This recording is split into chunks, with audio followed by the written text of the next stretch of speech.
Que tal, como están? Benvidos á nosa entrevista. Continuamos cos nosos preguntoiros cos representantes políticos da nosa cidade. Os imos comentar as últimas novidades que tiveron lugar en Santiago co voceiro do PSOE. Acompáñanos Paco Reyes. Paco, benvido, moi boas. Moi boas, Silvia. E digo que hai que comentar as últimas novidades porque a verdade é que onte tivemos unha xornada axetreada aquí en Santiago. Podemos dicir, imos comezar por eses disturbios que houbo nas rúas aquí no casco antigo, uns disturbios aos que non estamos acostumados normalmente aquí na cidade. E imos polo principio, todo comezou cando pola mañá se desaloxaba un edificio que está na Algalia, que anteriormente ocupaba Cantigas e Agarimos, baixo un réxime de aluguer, ali facían os seus ensaios este grupo de baile tradicional, e finalmente foi ocupado por un colectivo. Ilegalmente, unha orde xudicial obrigou a desaloxalos. Veu a policía, tapiou as entradas deste inmoble, algo que sentou moi mal no goberno local, non estaban de acordo con ese desaloxo, así que comezamos por aí, por ese punto. Que opina vostede dese desaloxo que se produciu? Bueno, primeiro que hai que decir é que un desaloxo que non se pode comparar, por exemplo, ca situación dunha familia con fillos que se quedan na rúa, que os poderes públicos non lle dan unha solución, o que sería o seu dereito na vivenda digna, e, polo tanto, buscando unha habitación onde podan guarecerse, porque teñen os cativos, pois entran nunha propiedade privada. Non é comparable iso, pois, cun colectivo que decide desenvolver unha actividade de produción cultural baixo pois un modelo de autoxestión, que iso é moi digno, é moi defendible, pero, claro, eles o que fan é ocupar ilícitamente unha propiedade privada. Isto tampouco ten nada que ver con Cantigas e Agarimos. Cantigas e Agarimos estivo, se non lembro mal, dende 1957 ata 2011 pagando todos os meses un aluguer. Por lo tanto, non é comparable. Que o que acontece? Pois o que acontece é que un xulgado dicta unha orde de desahucio. Insisto, non contra unha familia que se van quedar na rúa, sino contra pois, un colectivo que ocupou ilegalmente unha propiedade para desenvolver un proxecto cultural. Por lo tanto, dá orden á policía. A policía, ademais, é unha unidade policial específica que ten a comisaría, a Policía Nacional, e, polo tanto, a policía, diante dunha orden judicial, pois, o que ten que facer é cumplila. E, polo tanto, o que fan é un desaloxo dese colectivo, dese espazo. O que hai que decir é que, nese sentido, é criticable a actitude, eu teño que decirlo así, hipócrita, por parte do goberno de Compostela Aberta nesta cidade. Por que digo hipócrita? Pois porque eu nin entro nin saio, porque eu non son crítico cultural, polo tanto eu non vou facer unha valoración de si a produción cultural que fai este colectivo pois é mellor ou é peor que outras, ou igual, eu non me vou meter niso. Pero o que ti non podes facer é, por unha banda, ca man esquerda decir que hai que defender eses modelos, non, de autoxestión, de produción cultural, e ca mano dereita, ti que eres goberno, e ti que tes a capacidade de dar unha solución a ese problema, non facer absolutamente nada en 2 anos. Porque cando se produce a ocupación dese ben inmoble privado, é no 2014. Por lo tanto, cando Compostela Aberta entra no goberno, esa ocupación xa existe. E levamos 2 anos e non se deu ninguna solución. Explícome. Eses modelos de autoxestión para un proxecto cultural, de produción cultural, existen noutras cidades. Existen, eu coñezo en Barcelona, coñezo en Granada, coñezo en Córdoba, por suposto no estranxero, por exemplo, en Ámsterdam. O que acontece é que están dentro do marco normativo, dentro da legalidade.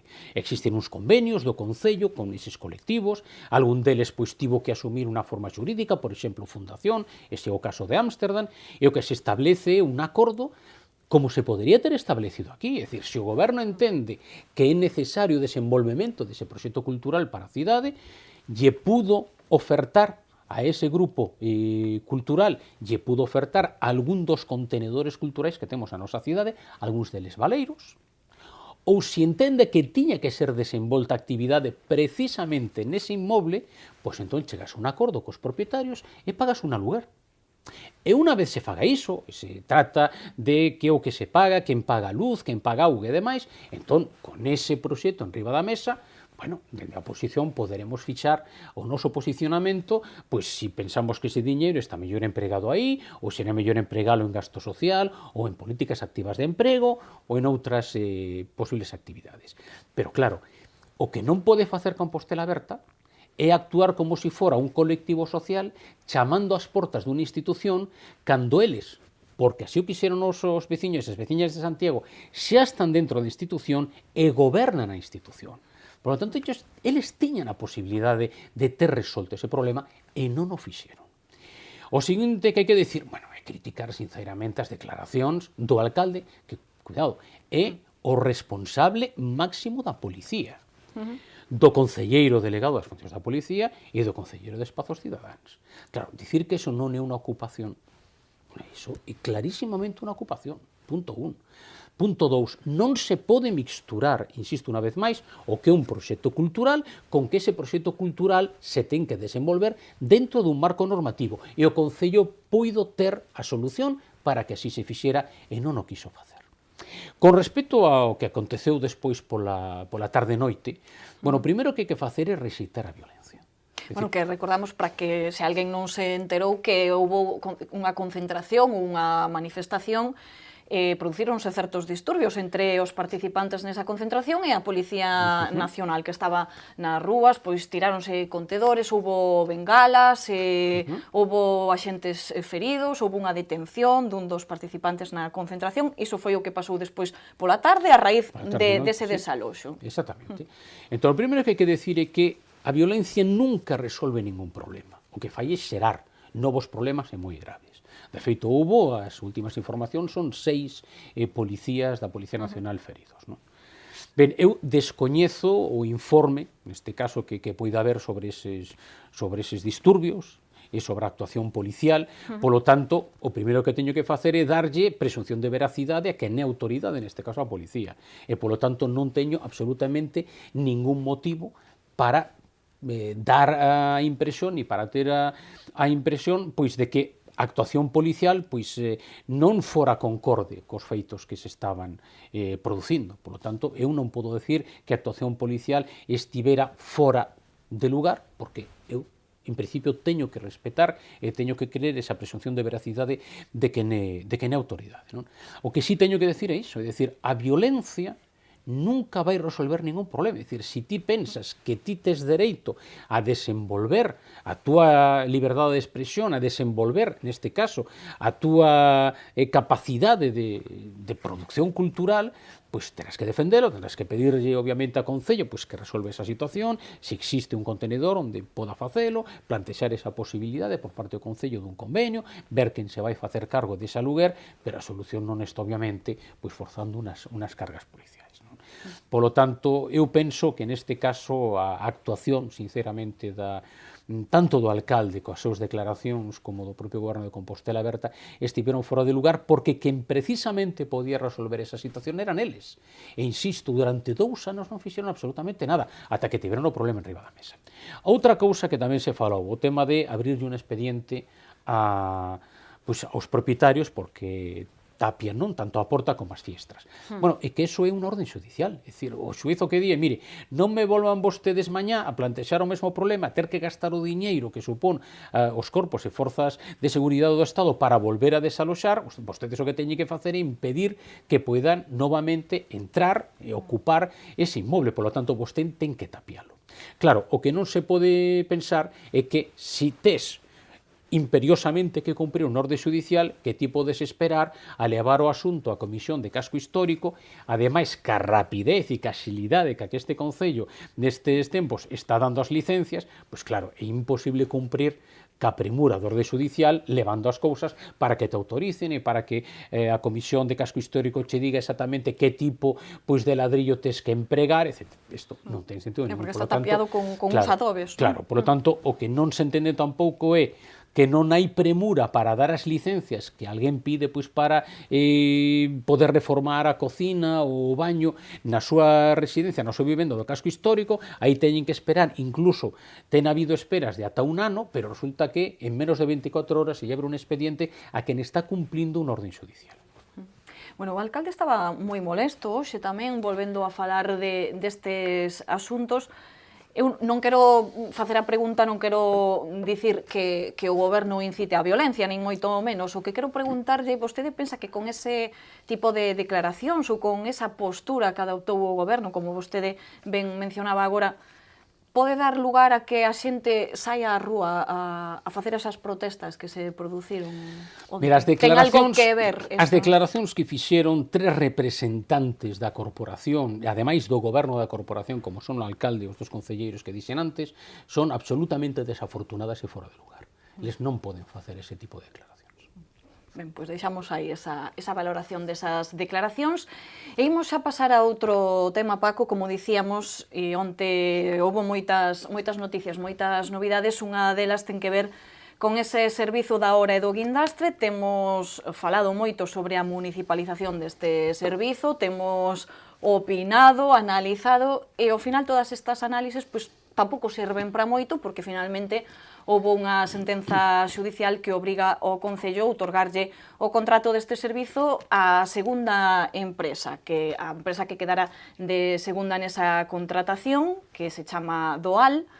Por lo tanto, esta sentenza ven tumbar ese proceso de municipalización, pero por outro lado tamén era unha sentenza que todo o mundo sabía que podía chegar, non? Entón, vostede como valora toda a situación que se deu arredor da municipalización, despois de que tamén saíra unha aprobación inicial deste proceso no anterior pleno, pero agora a xustiza é a xustiza. Como valora toda a situación que se deu arredor? Mira, o primeiro que hai que decir é que, en fin, todos os debates que se fixeron, todo o que falou, pois non estivo nunca demais, por un motivo. A chapuza que se fixo todo o proceso por parte de Compostela Aberta, a cantidad de erros que foi cometendo Compostela Aberta durante máis dun ano con respecto a este proceso para chegar á xestión directa dos servizos do guindastre e da hora, pois non dependeu nin tivo nada que ver co auto que coñecíamos onte. É dicir, todo ese proceso é un proceso moi mal dirixido, é un proceso cheo de erros, é un proceso resultado, insisto, dunha chapuza. Esta é a realidade. E nada ten que ver ese auto.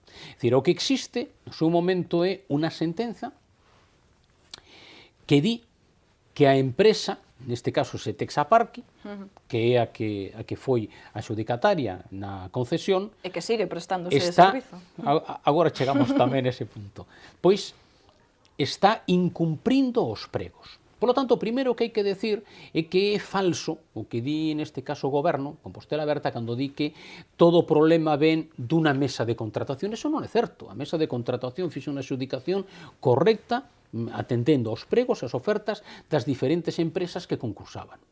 O que acontece é que a empresa ganadora incumpre os pregos, minte, e di que ten un terreo dunas determinadas dimensións que realmente non son verdade, por lo tanto, é unha dimensión máis pequena, por lo tanto, incumpren os pregos. Outra das empresas presenta un recurso e o gana, e, por lo tanto, Setexa Parque non podía prestar ese servizo. Por lo tanto, iso comeza aí.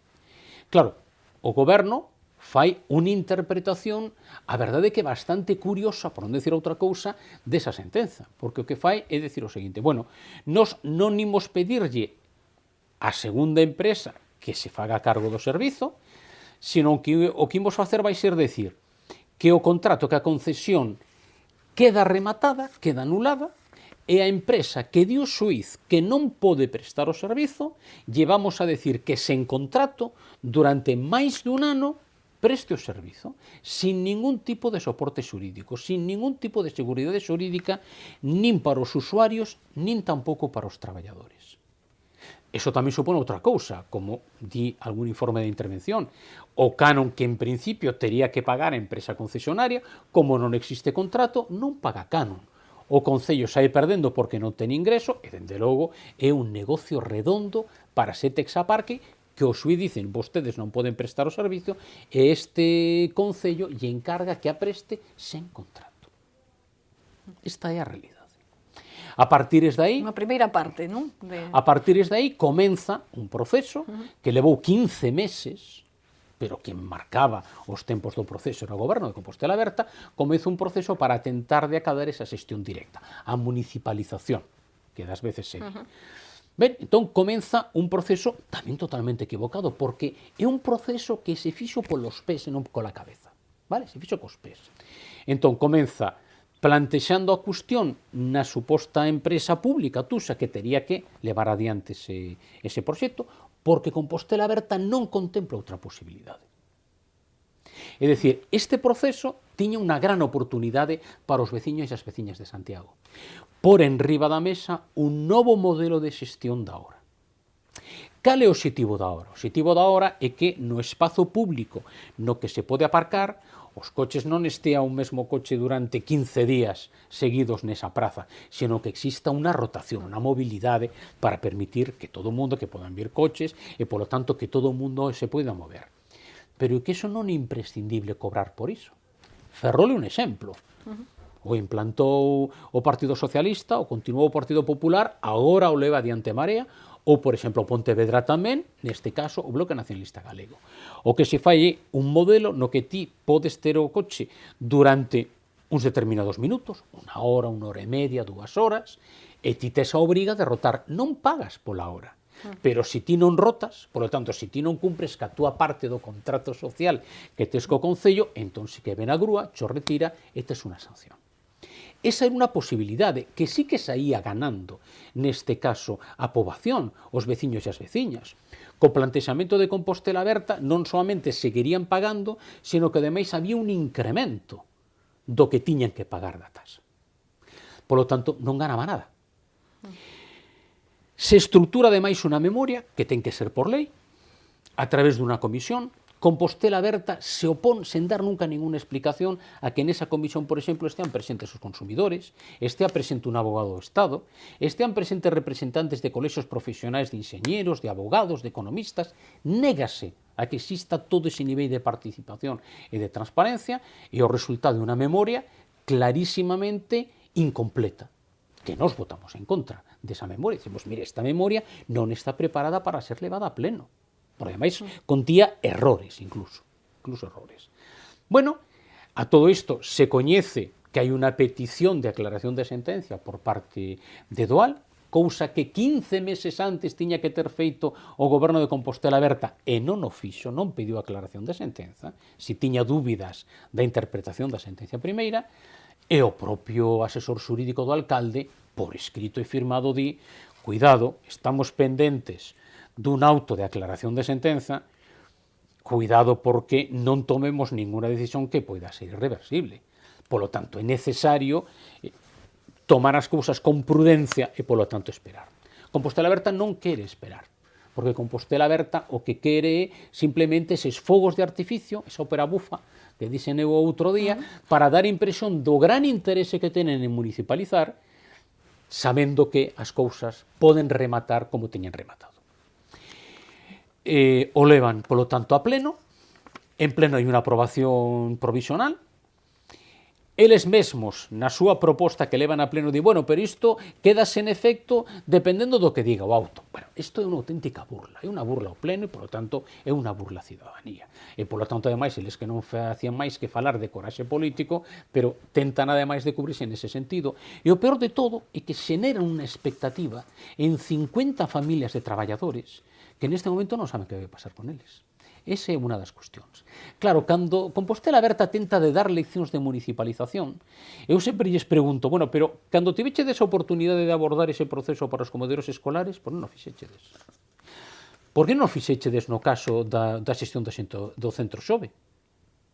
Por que non municipalizachedes tamén o tema da xestión das pistas de pádel? Ou, por exemplo, en programas como Encontros ao Vivo ou os orzamentos participativos, porque en lugar de contar cos recursos propios que ten o Concello, o que facedes é axudicar a dedo, digo a dedo porque é sen publicidade, axudicar a dedo a unha empresa a xestión deses procesos cando poderían ter feito perfectamente funcionarios do noso Concello. Por lo tanto, claro, quen tivo oportunidades de municipalizar aspectos aínda máis sinxelos que agora é a grúa e non o fixeron, meten o Concello en toda esta dinámica que insiste un proceso absolutamente chapuza, home, que veñan a dar leccións. A última é, aínda sae onte o alcalde dicindo, bueno, pero polo menos non vai haber que indemnizar a empresa concesionaria. Bueno, hoxe xa tivemos unha corrección de erros por parte do propio xulgado que di que no caso de que Dual non se faga cargo da explotación da grúa da hora, o Concello vai ter que pagarlle unha indemnización. Bueno, é que non se podía ter feito peor, Silvia. Este é o resumen. Non se podía ter feito peor. E perdimos unha oportunidade verdadeiramente de oro de iniciar procesos de municipalización neste Concello que nos, ideolóxicamente, por principio, home, en principio nos estamos a favor dos procesos de municipalización, pero hai que facelo ben e con seguridade xurídica. Ben, pois o resumo queda ben completo, Paco, e xa non temos tempo para máis, así que todo claro pola súa parte, agradecerlle como sempre que nos acompañara aquí no Preguntoiro e ata a próxima ocasión. Graciñas. Pois moitas grazas a vos, como sempre, un placer. E a vostedes tamén agradecerlles que nos acompañaran unha vez máis. Volvemos mañá con máis entrevistas.